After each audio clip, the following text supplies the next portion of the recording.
know, I definitely use food, I use toy, I use stuff to motivate that behavior out of me.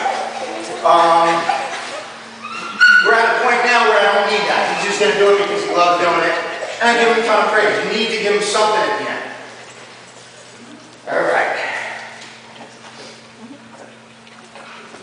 In the beginning, you can't correct your dog. All right, if your dog